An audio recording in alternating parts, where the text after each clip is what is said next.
Hey there everyone, my name is Ryan Schul. Welcome to my channel. So this is actually video number 365. I started this journey on August 8th, 2024, and it's now August 4th, 2025. So I finished just a little bit ahead of schedule. I tried to do 365 videos in 365 days, just a little bit ahead, finishing just a little bit ahead. And it was just kind of an arbitrary metric that I came up with, just kind of trying to motivate myself to learn a lot about data science, get into a whole bunch of different topics, and I think I achieved these goals. So this is it, number 365 of 365. I think I'll continue to put out some videos, but not at the same frequency. I'm going to slow down the pace a little bit because I have other things to do. I was hoping that the channel would take off and get some legs and get some traction somehow, and I could use this as a means of income. In reality, I actually earned zero in the past year, didn't have one single penny of income. So I have to look at opportunities to go back to corporate America, maybe finance. I spent many years in the finance domain, so maybe I'll head back there pretty soon. So a little bit disappointing in terms of making money, complete washout, but in terms of learning a ton, it was absolutely a huge win, just massive educational experience, I think equivalent to any kind of Ivy League education or any top school, something like that. I think when you push yourself and motivate yourself to learn new material every single day of the year, you really come out ahead. You really can't lose with that kind of mentality. So I'm glad I could do this. I'm glad I could get 365 in just under 365 days. Wish I could have made some money along the way, but that didn't happen. Okay, sometimes things in life don't work out the way you think they will. So anyways, today I want to talk about the most important things to focus on for a beginning data scientist. Now, arguably, this probably should have been the first video that I came out with, right? How do you get started with all these things? It never occurred to me to create a topic based on this until fairly recently, about a month ago or so. A good friend of mine said, "Hey, how would I get into data science? Maybe you should create a video on that." He's watched several on the channel, and he came up with the idea, and I thought, yeah, that's a good topic. I haven't come up with that. So that's what I want to do, go back to the basics and just talk about some things that you should focus on, when you get started in your data science career. So I came up with about 20 different topics here, and it's no particular order or whatever. I think we'll pull in some data. You have to have data to begin to do your analysis, and then I'm going to go in a few different directions. I'm going to touch on mastering the basics using Python, statistics and probability. We're going to look at some examples of that, linear algebra and calculus. I think that is important. And this list is not completely exhaustive and absolutely comprehensive, but I think these are some things that you should consider. So I didn't really get into like a lot of linear algebra in this video, but I think that is something that you should consider as a foundation. Data wrangling and cleaning, that's very important. Exploratory data analysis, abbreviated EDA, I think that's very important too. Core skills and techniques, machine learning, we'll see some examples of that. Model evaluation and metrics, we have to look at that. That's a prerequisite here. Feature engineering, so we'll take a look at some feature engineering, feature importance exercises, things like that. SQL for data extraction, that's very important. That's definitely a pillar. Data visualization, that goes with EDA, somewhat similar, a little bit different. The Viz stuff is like a little bit maybe at the end when you're plotting and charting all the results that you've come up with, and the EDA is more like a preliminary step, right?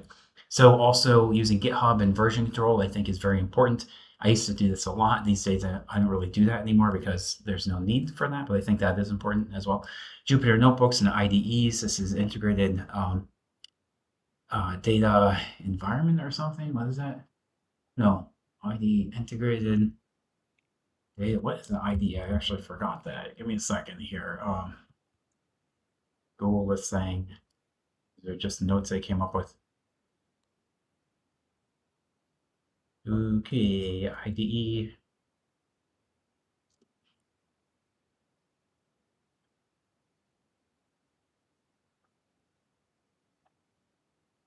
Integrated development environment or something. What the heck does this mean? Sorry.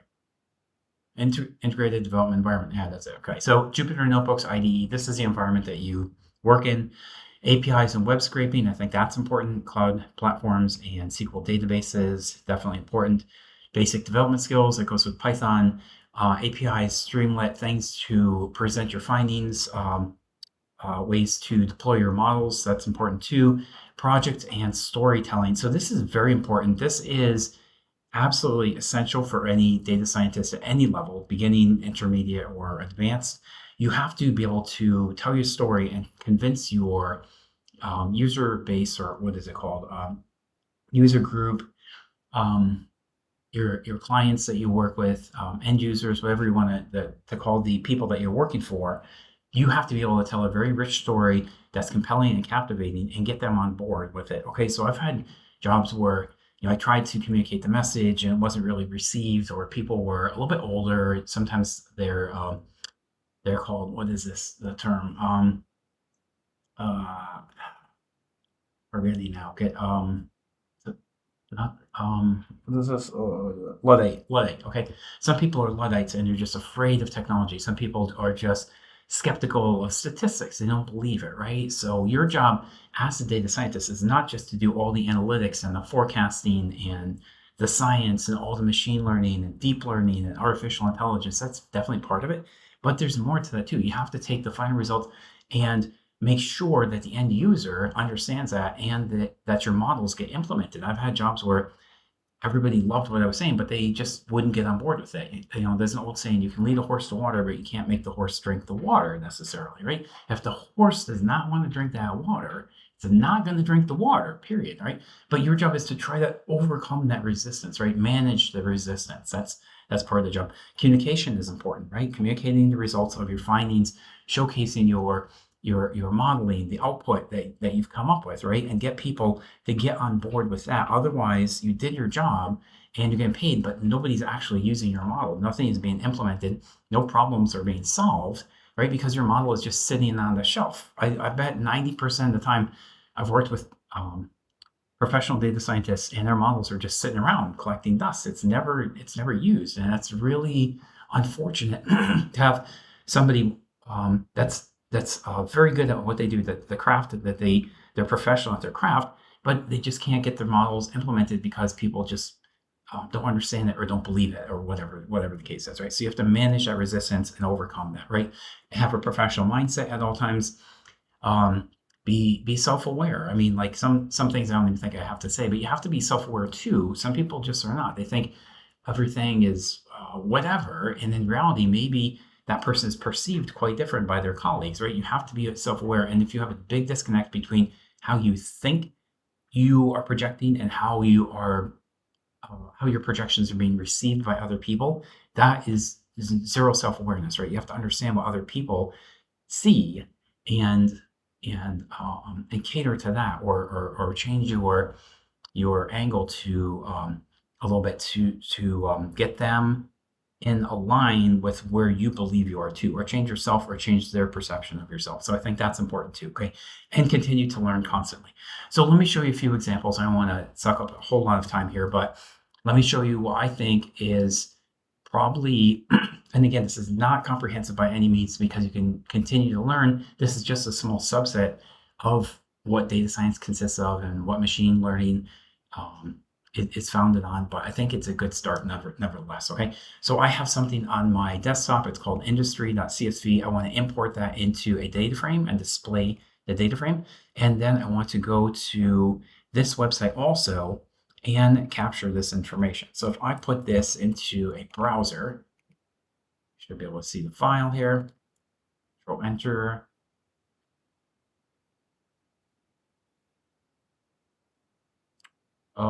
And did it work or did it not work? Control Enter. Oh, it's just downloading the file. I see, because I already pointed to the file. So if I go back a little bit, if I go back over here, upload, I think I could get to this. I'm going to cut off this last part.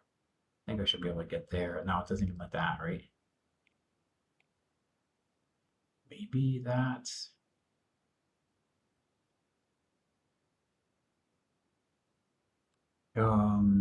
maybe it doesn't even let me get that, right? WS Forms, WP content. Let me try to go back here. let me do that either. Let me try to get here. Okay, so I can't get to the file, but I saw this file online a few days ago, and I thought this was interesting, so I just downloaded a sample of data. So I put this on my desktop. If I open the file, you'll see this right here. Oh wait, oh, I guess it's here. Okay, I already put it here. So let me try that. See that before. Control Enter CSV files. Okay, yeah. So there we go. So we have just one thing. I think this was the first one I picked. So business industry CSV, a list containing industry names. I just went to this website, just randomly download this file. It goes here to my download folder. If I open the file, I get the file over here. Okay, and expand this column. And we can see it's just a bunch of industry names. That's it. So we have about 43 rows of data, 44, whatever this thing is. That's what I'm trying to pull in. So I have this saved on my desktop. Close that. And I can close this as well and import the data. So I hit Control Enter to run the cell. I'm importing this data using Pandas and reading the CSV into a data frame and then displaying the data frame. Then I have a print break line here just to see the distinction here. And I'm also importing this from the website that you just saw. So if you go over here and you right click on this and go to inspect, you can see, you can basically see the source of the CSV. So the CSV is coming from here. If I put the mouse on it, it's an href. This is the address right here. So if I copy this, copy that, maybe it doesn't let me copy it. Let me right click and go to copy outer HTML. And if I put this into a CSV file, I mean into a text file, the text is over here. Okay, we can see where that path points and you can see the source for that CSV data. So that right there is the CSV. Control C, Control V, and if I paste it over here, you'll see same thing. Okay, so that's how I'm getting that. And I just have a URL, so I'm fetching the data from the URL. Again, PD read is Pandas read CSV, the same thing that you see over here. So whether you're reading from a desktop or from a website, you get the same result, right? So here's industry, accounting, finance, and we have skilled labor and transportation, logic, and other. The only difference here is I'm reading the head over here. So head by default is the first 5 records. If I put in 10, I'll get the first 10. The tail is the end, right? So by default, you get the last 5. If I put in 10, you'll get the last 10. So here's the first 10. Here's the last 10. And again, the default is 5. So if I delete that, you will see 5 right there, okay? So not advanced Python or data science by any means, but you have to fetch the data somehow, pull it into your data frame and start working on it. So that would be the first recommendation I have for you, how to get the data. So you can also take the data from this source. This is in a data frame now, and output that to a CSV. So sometimes when you're done with your analysis, you have to take the data frame and export that to your desktop. So if I put this on my desktop, this is the path to my desktop. If I push this down a little bit, you can see the output file is right there. So I import the data from a CSV or from the web, the URL link that I just showed you, and I can push that into a data frame and then extract the data frame back to a CSV when I'm done with it, okay? And of course, in between is all your analysis and everything that you've done, whatever statistical work you've done or some kind of mathematical work, right? It goes from the data frame back to the CSV. So here's another way to read a CSV. Again, Pandas read CSV. This is a data source about flowers, I guess. That's what it sounds like, some kind of flower data. So maybe it doesn't come from a link embedded in a spreadsheet. I'm sorry, a link embedded in a web page. Maybe it just comes straight from the page, right? So there's another way to get data, just to fetch it straight from the page. If I hit Control Enter to run this, Control Enter, you can see the results again in the data frame coming from Pandas, right? Or coming to us from the help of Pandas, right? It actually comes from here. So what else? So file path, you can also read from an XLS file. So I have an XLS file on my desktop. This is Pandas read XLS or read Excel. Sorry, read Excel. Over here we have read CSV. So if it's a CSV, you pull it in as a CSV. If it's an Excel file, you pull it in as an Excel file, okay? So there's a couple things to note here. Windows traditionally uses the \, which is this character right here in between the quotes, in file paths, right? So the typical way for Windows to reference a file is this. Mac and Linux use forward slashes, right? So this convention was introduced, I don't know how many years ago, 40, maybe at this point 50 years ago, something like that. So some genius somewhere came up with the forward slash, somebody else came up with the backslash. They didn't agree. Python interprets backslashes as an escape sequence. So if you have a next line or a new line, it's \n and \t is tab. So you can have comma delimited files, you can have tab delimited files. So if it's tab delimited, you would use this. If you want to print something and use the next line return character, you would do it like that. But you can't just have a single backslash going to the file. That's going to cause an error, right? So there's 3 ways to do this in Python. You can have file path equals r with a lowercase r in quotes, and then you can have the backslash character, the single backslash character. If you don't do that, you have to have the actual path without the r at the beginning, and you have a double backslash, or you have the forward slash. So probably the best scenario is to use forward slash because this works in Windows, Linux, and Mac. Okay, there's no way that you can copy and paste this code from a Windows machine to a Linux or a Mac machine and it won't work. It absolutely will work. If you put this in Linux or Mac, I don't think that's going to work, and I don't think that's going to work either, right? But probably the best case scenario to work in any environment is to use the forward slashes like that, okay? So that convention is pretty common. So let's say you have data sitting in a database. So we looked at an Excel file, we looked at a CSV file, we looked at a couple. Let's say your data actually sits in the database, right? So log into your SQL Server database. I have mine right here. Mine's installed and it looks like this. Okay, so here's the server. The name of the server is actually my device. Okay, so you can see the name there. If you expand this, you see all the databases here. I'm going to test. I have AdventureWorks LT, that's short for Light 2022. That's a database that Microsoft set up and puts out for people to test all kinds of different ideas, practice with your SQL and things like that. And they also have another database called Test. So I have one server called My Device. The database I'm looking at today is called Test. So you can see that in the reference over here. Here's the server, My Device. The database name is Test. Trusted connection equals true, because I don't have any kind of security on this database. It just sits on my desktop. Nobody really cares about this, right? Nobody's logging into my machine except for myself. This is my own personal laptop. So I don't need like security credentials on the database. In most cases, if you're working for an employer or a client or something, they will have security on the database, almost guaranteed, unless maybe you have like a little test database like I have. So you would have to put in the server name, database name, as well as your username and password, right? So those are the credentials you have to pass in. I don't have to do that because mine is just on a trusted connection. Once I have established a connection, you see connection string right over here. This gets passed down here to PyODBC. This is a library that we're running in Python. You put that into the connection.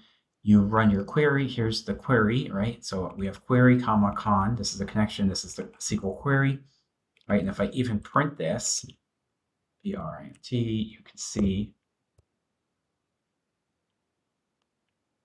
what the query looks like. Select all from cash flow data, and then this is the data right here. And if I go to cash flow data, you'll see exactly the same thing. So tables, cash flow data, select, and select the top 1,000 rows. I think there's only like 100 or something rows, and here's on 1,000, but this is what it looks like. So operating cash flow, trailing 12 months, and then the value, and that's what you would see over here, TTM, and then the value, right? So I will go ahead and add a break, just a print break here, so you can see the difference. So here's the SQL, here's the break, and then this is the actual data. So let's say you have this data in Python and you want to write to the database, right? So you saw an example before where we read from a couple CSVs, we read from Excel.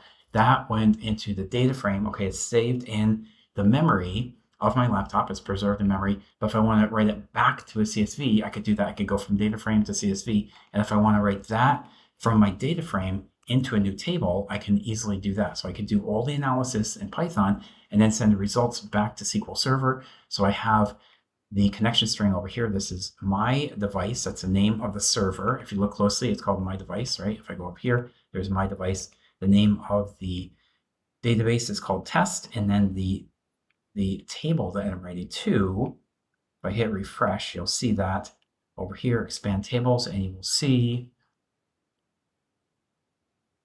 my new table. If I query that, look at the top 1,000 records.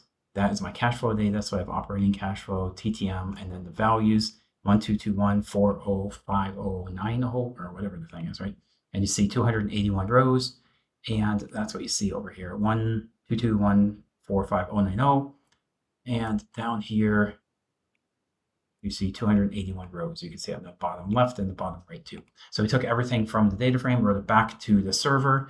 And again, the server name is my device, database name is test. This is the SQL connection string. You need a string to extract data from the database and to push it into the database. And the name of my table was my new table. So that's what I named it as. So here's my new table. Select all from my new table. And by the way, if you want to create a loop or something like this, you can loop through a bunch of files, do all your analysis, and then create a bunch of new tables if that is what you have to do. I worked at a job a few years ago where I had to do exactly the same thing. So you would put this into a variable and write the loop whatever number of times you have to do to create a bunch of new tables, right? So you don't just have to do this once. You can create a bunch of tables, automate the task. You have to keep an open mind about these things when you're working with this stuff. Okay, so that was my water break. Let's keep going. Loop through all the CSV files in a folder and merge all and concatenate all. Now I had a job where I had to do this a million times, right? So you can imagine if you're working with a million files in a data lake, how are you going to manage that? There's no way a human being can scan through 1 million files and load them all into a database, right? But I was able to look at all the different files, find out what the contents of the files were. If they were mostly similar, I would merge those into one table or merge everything into one data frame, load that into one table. And I think it went from about 1 million different files sitting in a data lake to about 250 or 255 different tables on SQL Server, right? So you could take everything from the lake and load it into a structured SQL Server format, because in the data lake, everything was it was basically structured data, but it was scattered all over the place, right? We had to take everything and clean it up, collect it, push it into the database, and just do some refinement on the data, and then we could start to use the data analysis tasks. So let's say you have files sitting in this folder right here. If I go over here, I have CSV files sitting on my desktop. Okay, so here's industry 1, industry 2, industry 3. This is the industry example that we saw a few moments ago. Just a silly little example, but just to illustrate the point of how to work with a lot of files and manage this task in a very structured and a very disciplined fashion. So we have the file path over here. So we have industry 1, industry 1, industry 1, and this is all of the contents of the folder, right? If I do tail, you can see the beginning and the end. Remember, head is the first 5, tail is the last 5. You have 129 rows here and 3 columns. So this is the file path, industry 1. The end of the file path is industry 3. So this is row 128. You always start with 0 and you go up to the number of items that you have -1, because Python is 0 based, right? So you'll always have the number of whatever records you have over here -1. That's going to be the last one because you start with 0. Here's the file name. This is the file name, and then this is the industry itself. So here we loop through 3 files, combine them all into one data frame. And again, you can do some analysis at this point, plotting, charting, EDA, statistical analysis, machine learning, whatever you need to do, and then save the results to a CSV or write back to a database, or maybe just present your findings here, or maybe create a model and deploy the model based on whatever task you're trying to accomplish, right? So let's switch gears now and look at the difference between PD concat and PD merge. So again, going back to pandas, pandas is used very frequently. You use NumPy a lot, you use pandas a lot, you use scikit-learn as a data scientist. So this pandas library is going to help us do a whole bunch of different things, from aggregating to transposing, pivoting, slicing, all kinds of different things. The concat and the merge statements are very useful for a bunch of different things. Let me showcase the differences here. Concat is basically if you have things that are similar and you want to stack one thing on top of another or underneath another, so on and so forth. Just like union in SQL, if you union things together, you get a whole bunch of different things that have the same column names, and everything is aligned vertically, right? So you take things and you pack it or you stack it underneath the previous data point that you just captured, right? So if I have pd.concat, I have pd.concat data frame 1 and data frame 2. I have ignore index just so it doesn't do anything with the index. It's kind of just left alone. The index is the way that you account for everything. So here is the index 0, 1, 2, 3, 4 up to 128. That is your index. It's just basically a row counter. I'm going to ignore that just so it doesn't set a special index or something. I could set this as the index. That wouldn't really make a whole lot of sense. I can set this as the index. I can set this as the index. Usually you want the index to be some kind of timestamp or date, or just be left alone. In this case, I'm ignoring that. So I'm taking these two data frames, df1 and df2, that consists of ID and name, and stacking one underneath the other. So we have Alice and Bob here, and then Carol and David over here. So we have Alice and Bob, Carol and David. So PD concat will take everything and pack it vertically like this. If you use PD merge, this is the other way to do it. There's two ways, merge or concat. You have here customer 1, 2, 3, and then the name Alice, Bob, Charlie, and then customer 1, 2, 3, 4, and total order. So this merge will take everything and append it over to the right. So you're matching based on the customer ID, and you have two files that are kind of similar because they both have customer ID, but they're very different because they have customer name over here and then total order. And if we look at the merge, you can see everything is merged on the ID. So here's the ID over here, and you have the name, and then the order total merged over to the right? So it's concatenated over to the right with the PD concat. It's stacked underneath the first, right? So here's the first. The second is stacked underneath the first. Here's the first item over here, name, Bob and Charlie, and the second is concatenated over to the right. Maybe I misused the term there. It's not really concatenate. I'm sorry. Concat is the first. I misspoke there. Merge is the second. So it's appended to the right. It's not concatenate to the right. It's appended off to the right. And here it's concatenated underneath. Okay. So just make sure you can make that distinction. Let's look at an example of a statistics example here. So I'm going to look at my original data frame here that I'm creating. These are just random examples of data that I'm pulling in. I'm looking at scores, like sports scores. It could be anything. Number of bins is going to be 30. And I'm going to use score on the x-axis. So the x-axis is horizontal, right? The y is vertical. And I'm going to create random samples of data to look at what the distribution is. So here I have 93, 84, 70, 84, 84. So this is kind of bell-shaped distribution where it kind of looks like a normal bell. And you have some records over to the right here in the right-hand tail of the distributed data set, and you have some records falling in the left-hand tail, but the distribution is pretty normal, and most of it is kind of contained sort of in the middle of this plot. So we created the data randomly. That's what this does over here. Scores, and I can even print scores if you want to see what this looks like. And then we plotted it using a standard Plotly chart. Here's all the random scores, and here's the plot over here, okay? So let me see if I can expand that a little bit because it's going off the screen. It should let me. But it's actually not. It's weird. Oh, here. There, okay. So we can see everything and we can see the plot down here, okay? So hopefully that makes sense. It's just a normal distribution of some random data that was created. So let's look at confidence intervals. I think this is also important in any data scientist toolbox. Again, we can create data randomly. So we have random seeds, we have heights, okay, and we have a scale over here. I'm going to get 100 records returned. So you can set this to whatever you want. This is just basically creating random heights. This can be for baseball players, football players, basketball players. It doesn't matter. I want to look at the mean, the standard error. This is the standard error. And then this is the interval. So I'm looking at the 95th percent interval. This is going to show me 95% of the heights of all the players on this team, or all the kids in the classroom or in the school or whatever. It doesn't matter. So I want to look at the mean and then the confidence interval and print this.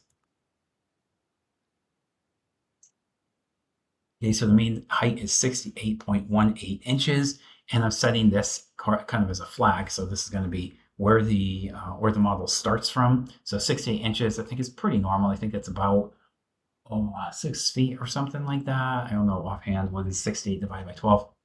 but I can set this to whatever I want. We can make this 75, and then the mean is going to increase a little bit, right? But again, the numbers are generated randomly.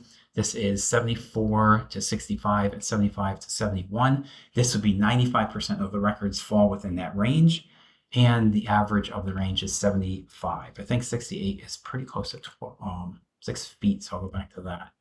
I'll enter. Let me see, 68 divided by 12.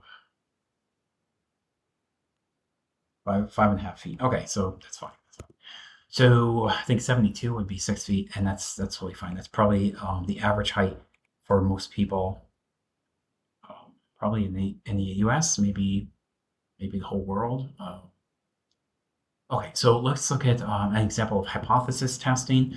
So we can have two groups here. We have group A and group B. Sometimes you'll be asked to do A/B analysis. There you can have a control group and a treatment group, where the control group, you don't do anything. The treatment group, you add some kind of change or variable is changing, or there's some kind of treatment applied.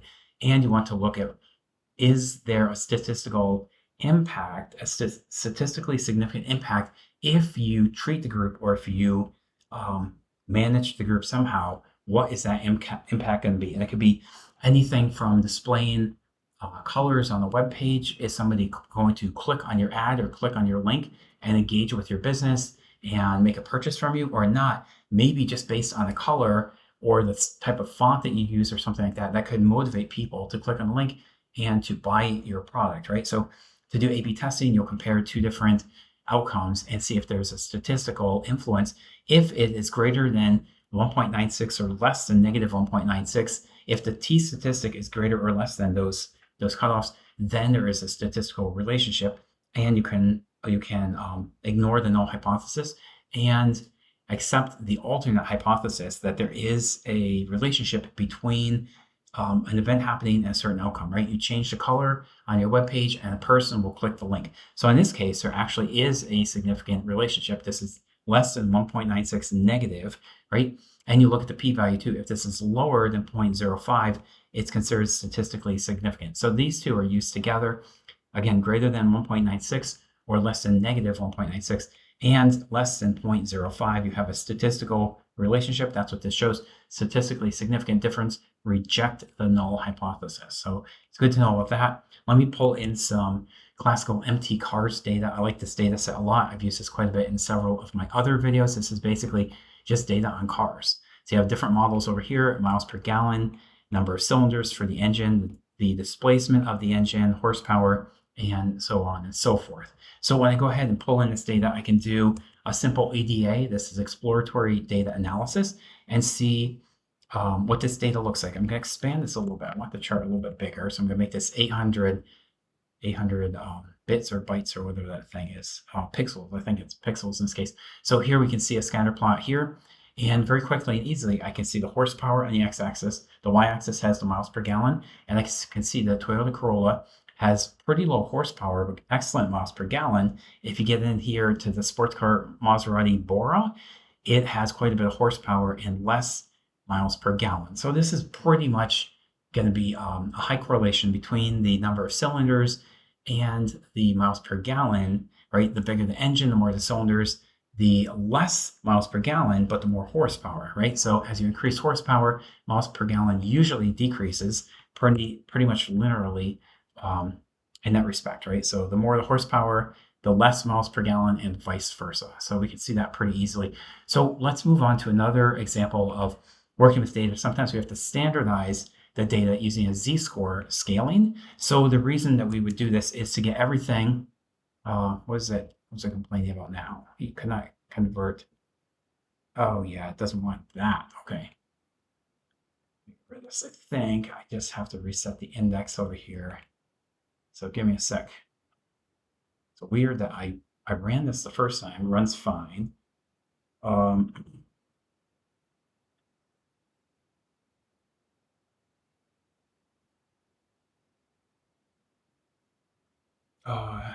Just a sec. Yeah, that one's fine. Okay.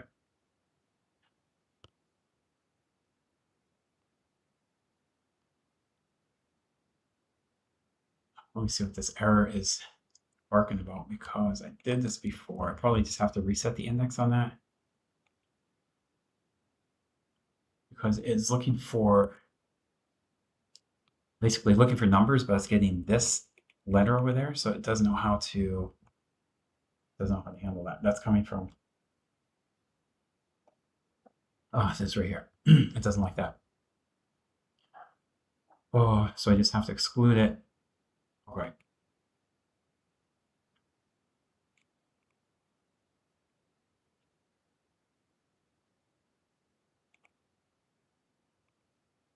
Okay, so once we standardize the data, then we can compare everything to everything else. So we have apples to apples comparison. If you don't standardize or normalize the data, there's two ways to do this, right? That's standardization. This is normalization. Same thing. Okay. The reason we do this is to get everything relative to everything else, right? So it's a little bit like taking a log normal distribution or log normal return for stock data. If you're looking at some stock index like the S&P 500, if it's trading at $6,000 per share versus maybe Google or Apple or whatever trading at $100 per share, it's relatively hard to compare these two next to each other because one is $6,000 and one is $100, right? But if you standardize or normalize everything, then you can compare apples to apples. So you not compare something that costs $6,000 with something that costs $100. You standardize or normalize the data to get everything in the same relative base or baseline, and then you can go ahead and do the analysis that you need to do. So let me get this set up. Okay, I like this. So new text file. It just takes everything to get it. Okay. Right, so here's the data normalized. Here's the data standardized. Okay, and this helps us when we're doing visualizations or some type of apples and apples comparison. Control Enter, we can see what the relative difference is over here. So this is a box and whiskers plot or box plot. You see the standardized data here displayed and normalized data over here, and this is miles per gallon versus versus what type. This is, oh, the type is over here, right? So we're just looking at miles per gallon for all these different cars. The best one, the max, would be 2.32 standardized, right? And the min would be actually negative 1.63, and you see all the breakdown in between. So you see the Q1, the Q3, the upper, lower, and the median, which would be the middle number. That is normalized data, and this is horsepower normalized and standardized as well. So you can see the distribution of these, the Q1, the Q3, and the median value there. Okay, so moving on, why do we even do this standardization and normalization? Basically, features can be on different scales, right? So our empty cars, we're looking at miles per gallon, horsepower, weight, and some algorithms, especially clustering algorithms, KNN, PCA, LDA, things like this, they want everything on the same basic relative scale, or they're going to throw some really weird, bizarre results for you, right? You're going to come back with some things that don't necessarily make a lot of sense, right? But once you scale it or standardize it, everything is on the same relative basis, and you'll have big anomalies dominating like small little numbers, right? So everything can be kind of similar or somewhat homogeneous. Otherwise, your final results can be very skewed, okay? So if you show a machine learning model a few outlier numbers that are huge, like you compare incomes of different people, and some people have normal incomes, some people maybe make a couple $100,000 a year, and if you have a couple billionaires mixed in there, the billionaires have so much more income compared to the average person, or even a person making a couple $100K. It's going to distort your whole analysis, and machine learning algorithm is probably going to start saying, okay, billionaires are better, or billionaires are favored somehow by the machine learning algorithm. That's not the case at all, right? If you want to compare incomes across a wide range of different income hierarchies or different income structures, you have to normalize and standardize the data. Otherwise, the results are going to be very skewed and it's going to look very bizarre. So let's go back to the empty cars, or stick with the empty cars, right? And let's look at a couple different, I think I have here some clustering algorithms, okay? So I'm looking at this empty cars data. The independent variable is going to be everything except for miles per gallon, and I want to try to measure the miles per gallon. So this is going to be the target variable right here, okay? That's the target, or the independent, and these are the independent, sorry, this is the dependent, sorry, I misspoke. This is the dependent variable, or the target. These are the independent variables. So if we go back and look at the empty cars data, these would be the independent variables: cylinders, displacement, horsepower, so on and so forth, up to carburetor, right? And we're trying to predict miles per gallon. So once the machine learning algo is trained and tested on this data, we set up the model right here, RF model. This is a random forest regressor model. Once I set that up and train it and fit it, here's the fit down here. Trying to get on this line. The mouse is not really cooperating. Okay, give it a second because I want to. Let me go over here. Something that just freezes for no apparent reason. I'm sure why or what. Let me go over here. Just trying to get the mouse working. Another big ask. Okay. So another great case of the computer not doing what I'm telling it to do. Let me just save this and just refresh the whole thing, because sometimes this is really, really, really annoying. Okay, let me just refresh this thing.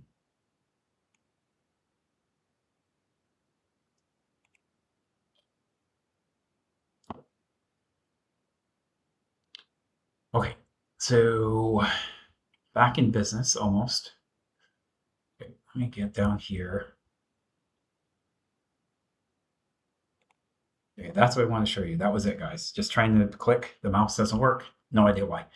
So now we have the random forest model. We have trained and tested it, right? There's fitting the model with the X train and the Y train. So remember, we split this. This is the target variable, or the dependent. This is the independent variable. We do the split right here. So the X flows down here. The Y goes down here.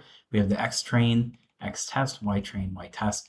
We're fitting the model with the training data, okay? And the test size is going to be 80%, I'm sorry, 20%. The training is 80%. So 1 minus 0.02 is 0.8. So training is 80% of the data. So how many records do we have here? 30 something, right? 80% of that is trained. The test set is held out so the computer actually doesn't see the testing. Then it does its prediction, and then it compares its prediction against the actual test size. So we always have a holdout set, because if you loaded everything into the model, it would simply memorize everything you gave it, and it might not be able to generalize well to unseen data. We want to test how well it can perform on unseen data. So we have the training set at 80%, the test set at 20%.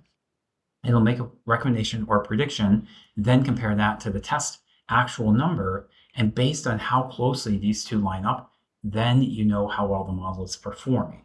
So I hit Control Enter here, go down and look at the results. Takes a moment to run, and then, oh, it doesn't match 500. Okay, I'm not sure what that means. But let me check. I see something kind of bizarre the other day, but this didn't work. It's almost like something else ran and it got jammed up in the memory. But let me try this. We'll get it working. Don't worry.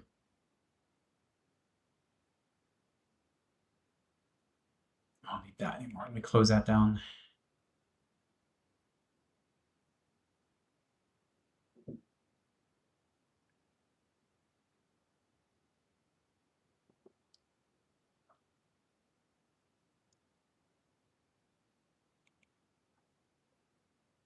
Okay, it's a little bit sluggish here because I'm trying to do some clustering exercises, and these clustering experiments can take a little chunk of time to run through. But let's see what the output is. It says mean shift cluster. So it did first, but not the second, right? Okay, I'll figure it out. So basically, I think the first one was fine because k-means didn't complain, but it says mean shift is having a problem with the labels. And let me just print this too, just so I can see what this thing looks like. Maybe you just have to reset the index or something like that. Okay, we'll look at the first 5 records.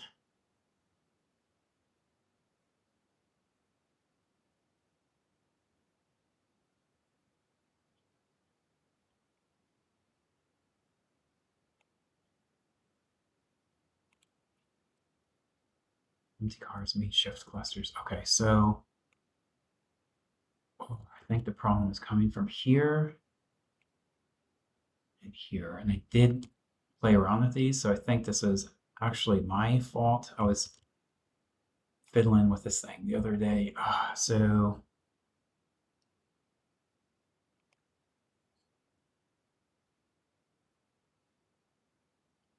I think it was just getting assigned to the wrong data frame, perhaps. So let me test this.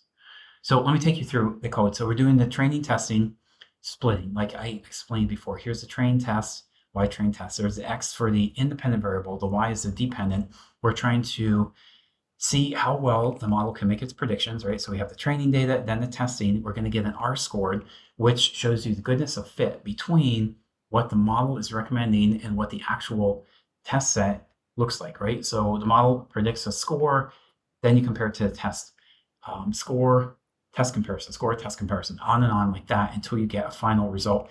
MSE is mean square error. So this shows us how much of a deviation there is between the actual predicted value and the real value, right? So that is the what the regression model is doing. Then we're looking at a classification model. So again, we have the training, testing, training, testing with the underscore C meaning classification. Over here, we have the training test for the random forest regression model. So we're looking at the regression side, which is just numerical data. The classification side is labeled data, or somehow it's not numeric data, okay? So you're trying to predict a certain label or certain, maybe it's a binary outcome, yes, no, true, false, 0 or 1 for a classification model, right? With a regression model, we're trying to predict a certain numerical outcome. So a good example would be sort of the weather. If you want to try to predict the weather tomorrow, there's a couple ways you can do it. You can predict an actual temperature in the morning, noon, and evening. That would be more of a regression problem because you're trying to predict a numerical output, numerical outcome.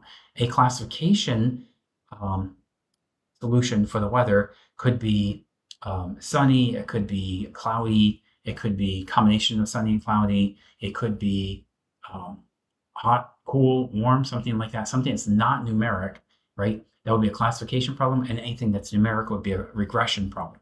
So I'm trying to do a couple different clustering exercises, as well as the regression and the classification. So there's 3 main pillars for the most part in the data science world. You have regression types of problems, classification types of problems, and clustering types of problems, okay? And there's all kinds of derivations of that, but those are the 3 main sort of pillars that you'll see, right? So here we have the original data set. Here we have the clustering. Let me try to expand this just a bit over here if I can get this blown up. That would look a little bit better, I think. So here we have the first clustering output, okay? So we're looking at regression, that's a numerical solution. A classification problem would be a labeled solution or something that's not numerical. And clustering problem would be looking at different data points and seeing how far they are from other data points, trying to calculate a what's called a centroid. That is the middle of the center part of the cluster. And then all the items that are within that centroid are in the same cluster. So here we have yellow as cluster number 2. Here we have sort of a burgundy magenta color as cluster number 1. And we have the dark blue as cluster 0.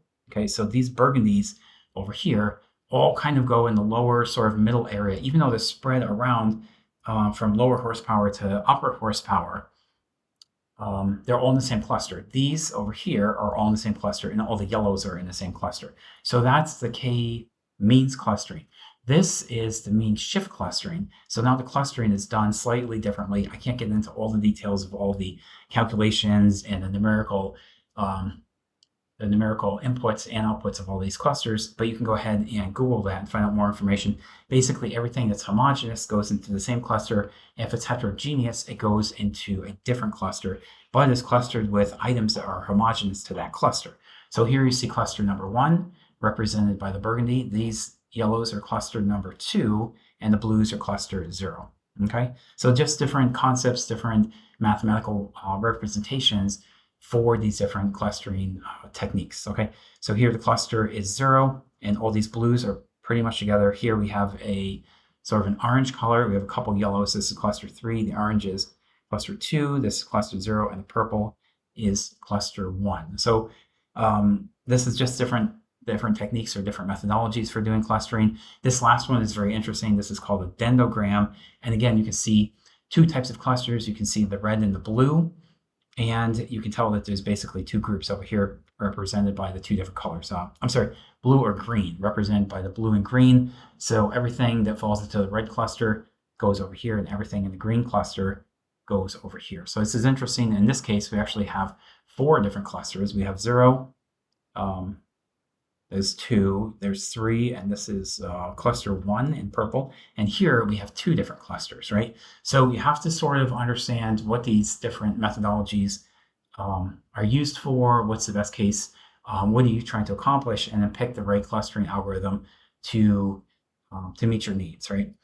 So, and it can be anything. Sometimes k-means is best, sometimes dbScan is better if you're doing density scanning, density-based scanning. Sometimes this agglomerative clustering is better. Sometimes this hierarchical clustering is better for you. Right? You have to understand what's going on and then pick the right one. I have some notes over here to try to help you pick the right one. And there's about 12 different clustering techniques out there. I'm just showing you 4 here. Let me see.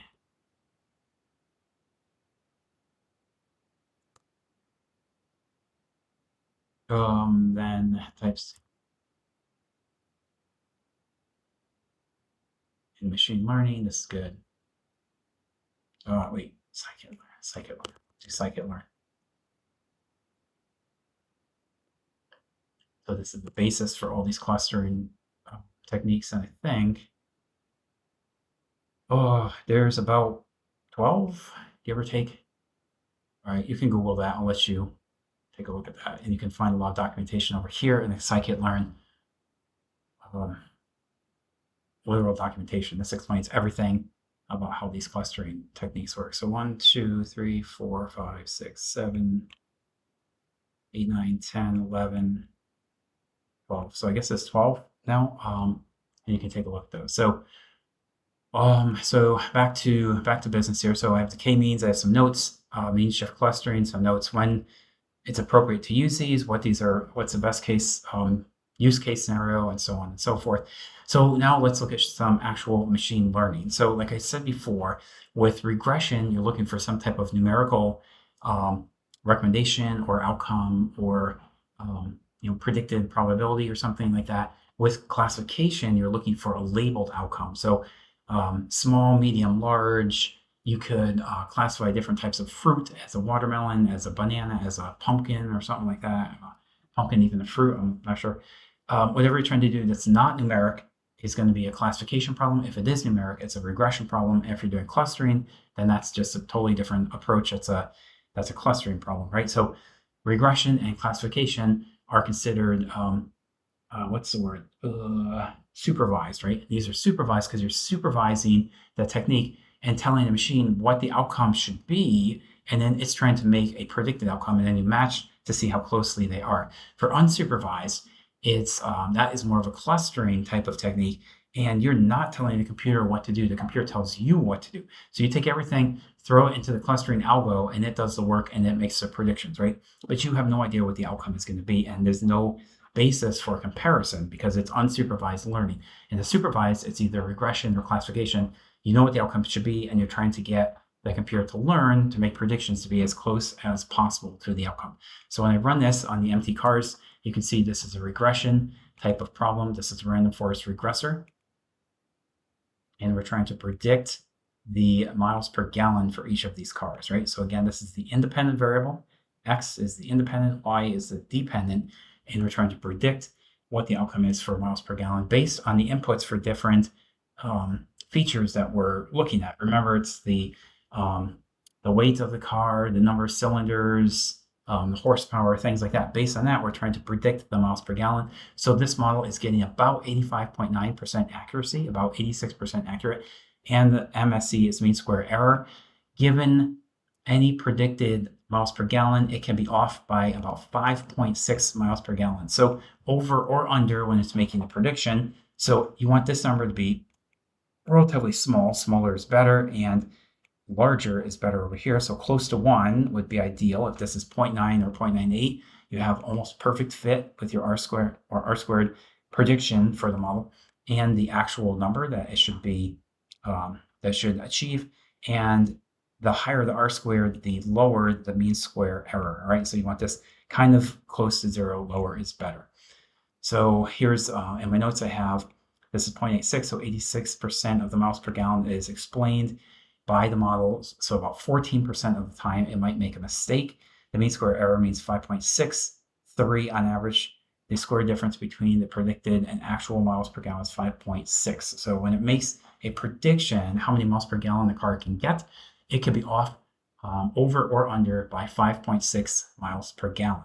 So let's say we're doing a prediction right here. We know that the car has 6 cylinders, displacement is 160, there's a horsepower, drat weight, gears, carburetor 4. We can go ahead and predict what the miles per gallon is going to be.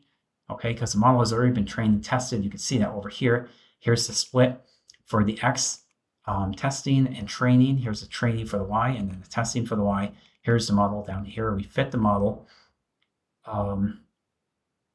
using the regressor, right? That's what we're calling the model. The name of the model is regressor, and then we predict the R-squared. R-squared now, based on that model that we have trained and tested, where is it? Right here. So we have X reg columns to list, and we have the feature names. So we're getting all the columns except for miles per gallon. Here's the name of the model, regressor. If I could do Control F, you can see the model is trained and tested right here. Okay, and it's used to make predictions right down here. When I run this, Control Enter, we are predicting based on these inputs that the miles per gallon for this car is 20.82 miles per gallon. And if I make this a little bit smaller, like a 4-cylinder, you should see the predicted miles per gallon go up because we have a smaller engine, 21.2. And if we make the horsepower lower, you should see that number go up even more. I'll put 90 down here, and you should see this number increase because now the engine is smaller, displacement is smaller, 23.8. So it's predicting 23.8 just based on this. If I put this horsepower up to 200, you'll see that predicted MPG go down because now the engine is assumed to be more powerful, now 19.5. If I make this up to 8-cylinder, that MPG should decrease again, 18.46. So hopefully that makes sense. So on the other side, let's do just a feature importance exercise really quick here. Control Enter to run this.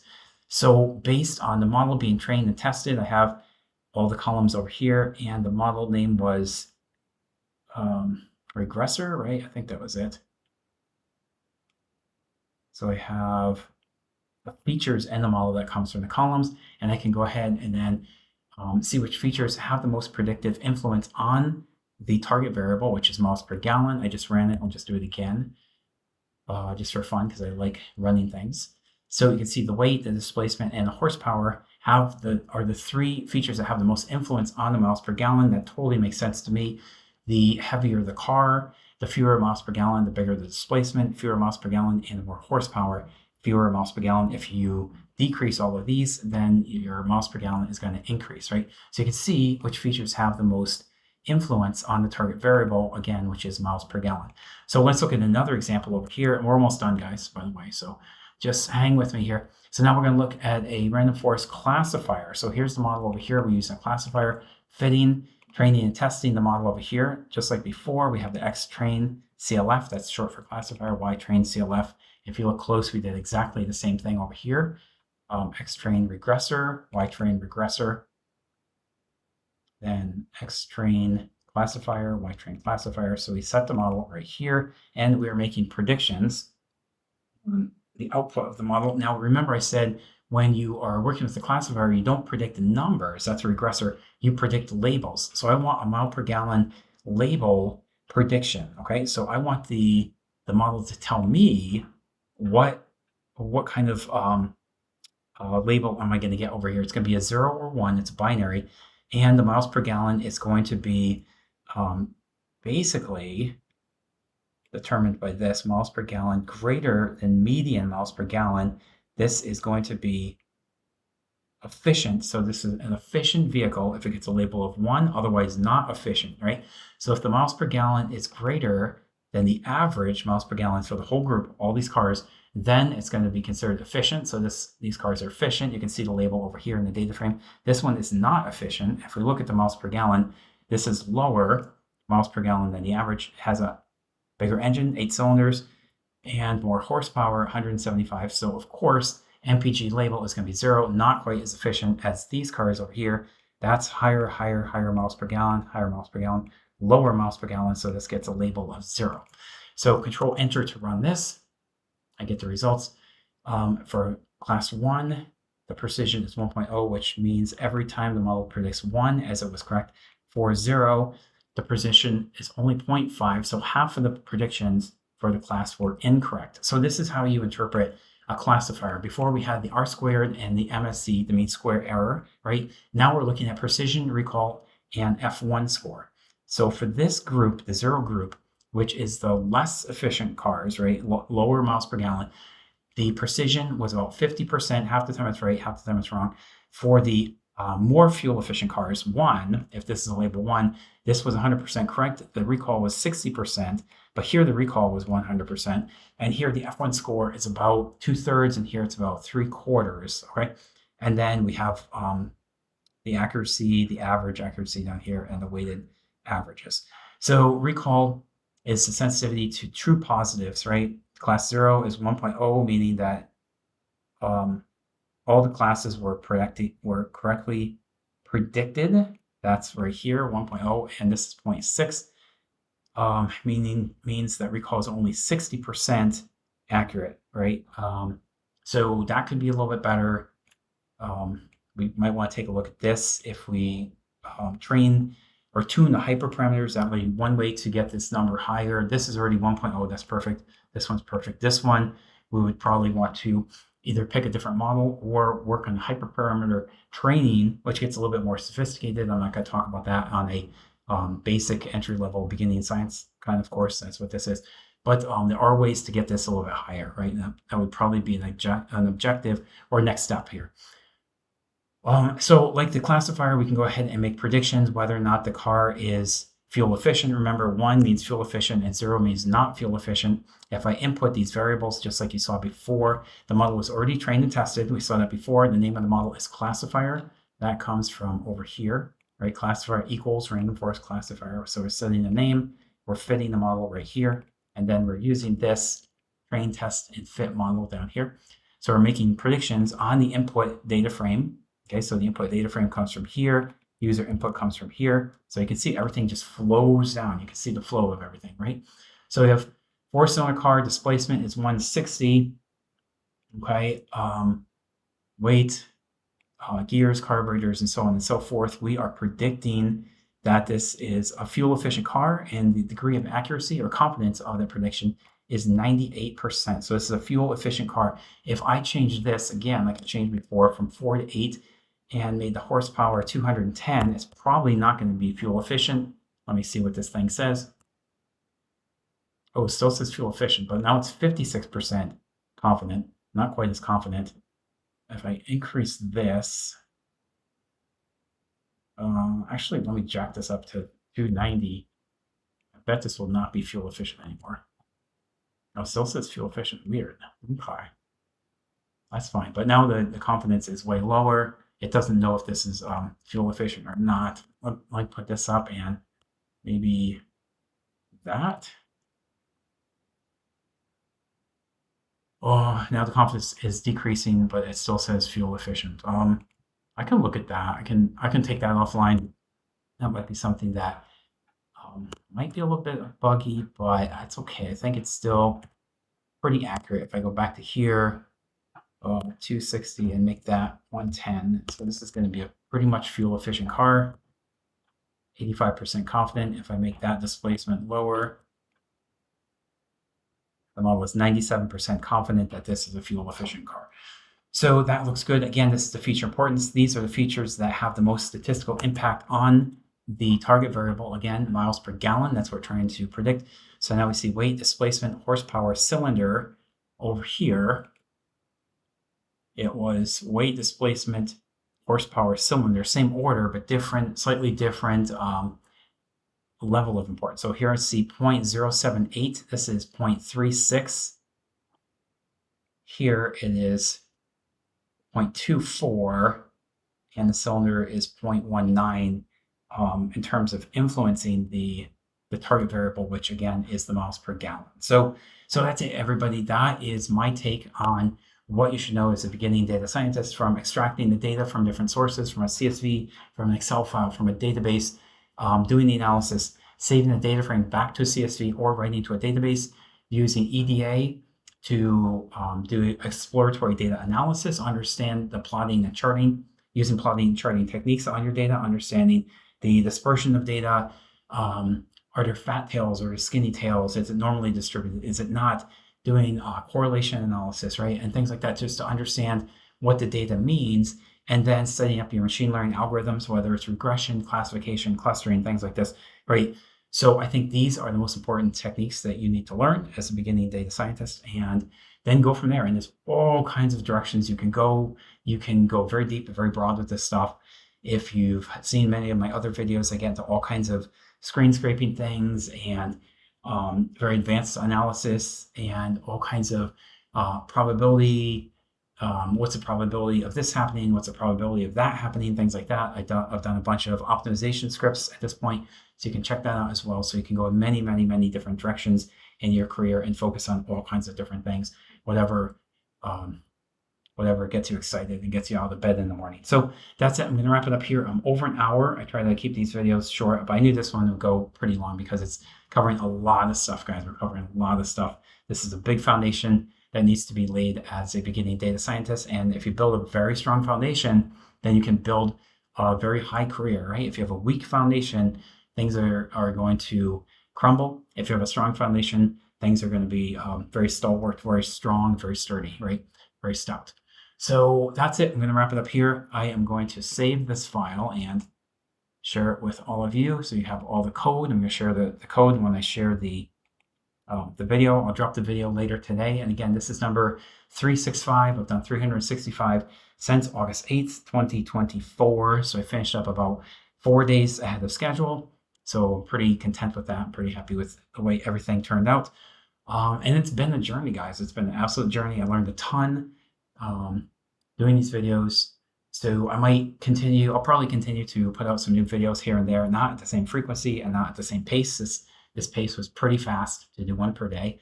Maybe I'll do, I don't even know, maybe one per week, maybe one every couple of weeks, depending on various things. And I probably have to get back to corporate America because I was hoping to make some money with this endeavor on YouTube, but nothing has worked out so far. And I don't see anything happening anytime soon. So probably pivot and go back to the office.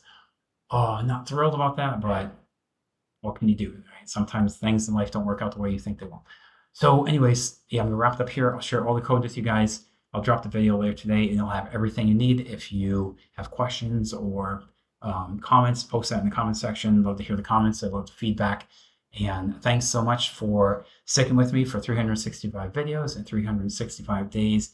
And we'll see what the next challenge is. Right now, I really don't know. I can't tell, but I'm pretty excited. Whatever comes my way, I'll handle it. Okay, thanks guys, and I'll see you in the next video whenever that is. Okay, take care. Thanks. Goodbye.